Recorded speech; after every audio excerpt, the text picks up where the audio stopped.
Hey kittens and cats, the summer series continues with something a little bit different on Buddha and the Slut. You see, I get asked a ton about the whole digital nomad working remote thing, and a lot of you still seem to have no idea what I actually do, or have some serious misconceptions about it. So first, I am not, repeat, not independently wealthy. I wish, because if I were, I'd have a much better wardrobe, fewer problems at immigration, and that whole midlife facelift thing would already be, well, a thing. Second, no sugar mama. No way. From experience, the kind of woman who keeps a man with her money is pretty much looking to tight leash an alpha dog, neuter him, and yet still have him put out on command. Woof. So that's a hard pass. And third, as a traveling writer, the concept of barter is your friend. You settle into someplace new for long enough while making sure to flash around your website link kind of shamelessly. And soon enough, someone's going to ask you for help with the word stuff. And so working out fair trades with restaurants and resorts, artists and agencies, and especially digital startups wherever you are, can keep you afloat long enough after your credit card gets a forced Viking funeral, if you know what I mean. But after surfing a long dry spell like the one I just went through, it's a serious fucking joy to see a wave of paid possibilities cresting on the fiscal horizon. And one such gig for a mobile game company even had me feeling like I was a 20-something again. Why? Well, not because they laughed at my jokes or swooned over my rugged good looks or wanted to buy me a bucket of Coronas to chase shots of Jaeger. Nope. They wanted me to do a writing test. Like a noob. Talk about humbling. Still, it was a fun little challenge. Write a short story in 5 parts. 3 sections of prose under 200 words each in second-person style, with 2 sections of text message dialogue, 8 lines or less in each. A female protagonist. The antagonist was my call, as was the genre from a choice of romance, urban fantasy, comedy, horror, and suspense. So, what we have is an exercise in brevity. Not exactly my strong suit, especially if you know me, but in the end, I saddled up and gave her a go. I chose suspense/thriller and called the story Homecoming. I hope you dig it. Sun streams in through the bay windows, falling on an impressive breakfast spread. Eggs and bacon, sausage and biscuits, pancakes and real maple syrup, fresh fruit, and even fresher OJ. All his favorites. You check the clock again. Each tick seems to echo now like little peals of thunder rolling through the empty flat. But that sound, that emptiness, was going to change soon enough. You begin humming to yourself, in rhythm with the clock as you adjust plates and cutlery. You almost smile as you reach the chorus, his favorite part, and remember that night together some 6 months ago. The old magic that danced silently between your words and eyes and skin. You sigh and reach for the white gold band upon your finger, twisting gently. You can't help but wonder if, right now, he's doing the same.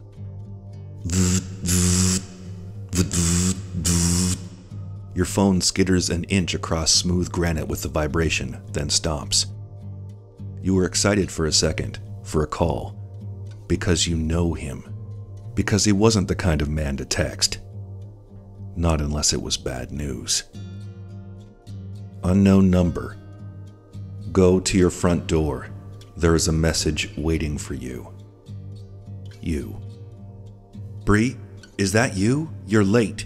Cut the romance novel shit and get your ass in here. Unknown. Brian cannot talk right now. Or type. Go to door.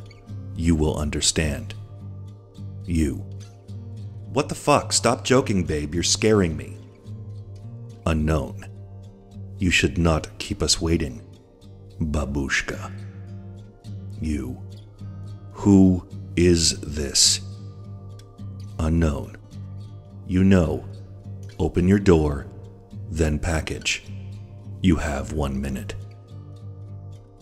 You clutch at the phone as you step across the tiles, and it nearly slips through your sweat-soaked fingers. You freeze, flinching at the clicks of your high heels on marble, and carefully remove them. His favorites.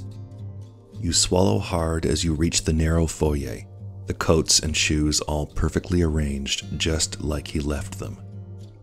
With another step, you lean forward and press your eye against the peephole, holding your breath. The walkway looks clear.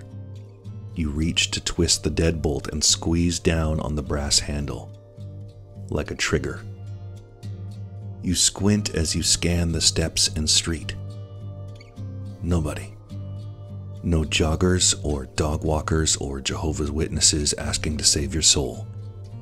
Just empty cars parked in the lane, and a small red box on your welcome mat. You crouch down, knees tense and popping.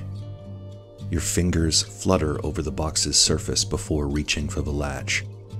A gust of cool air kisses your hand as you lift the lid. Your thumb twitches, brushing against your ring. But then the world falls away, and the awful truth blinds you with glints of gold and red.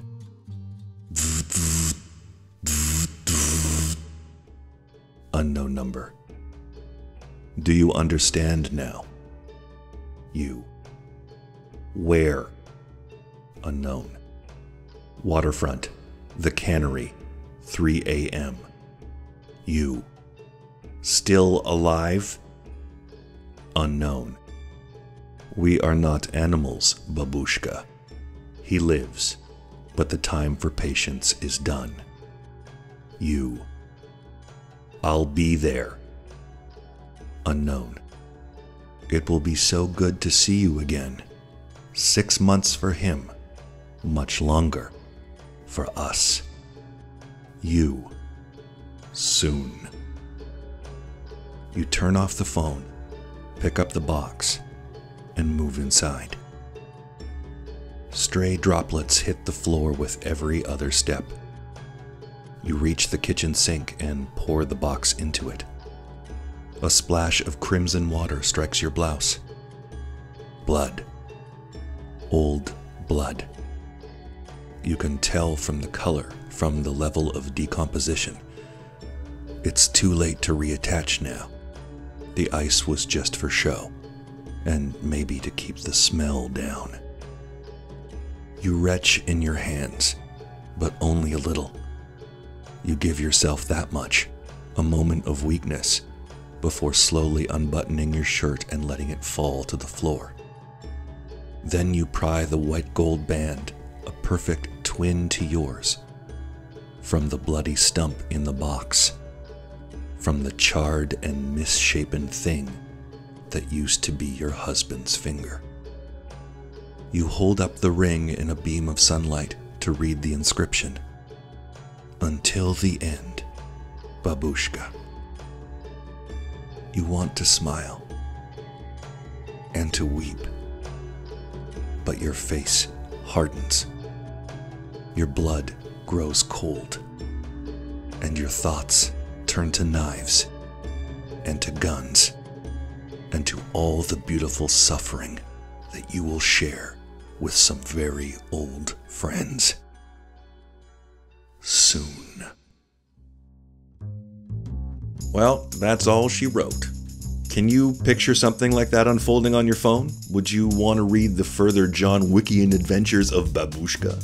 Or does shit like that make you cringe and swipe left? Either way, it looks like that little spread of narrative jam just might sweeten my coffers before the year is through, so I cannot complain. Because there's no way of knowing when opportunity might stumble across our path, drunk and pissing itself and offering to blow us for a slice of pizza and a Diet Coke. Not that that has ever happened to me. Ever. He's not the Messiah! He's a very naughty boy! Till next time, my fella Buddhas and Budettes, I hope you're having a swell summer season, and remember, in the end, life may be meaningless, yet somehow, Everything we do is the most important thing at this moment in the entire goddamn universe. Smoke that one over, and namaste, bitches.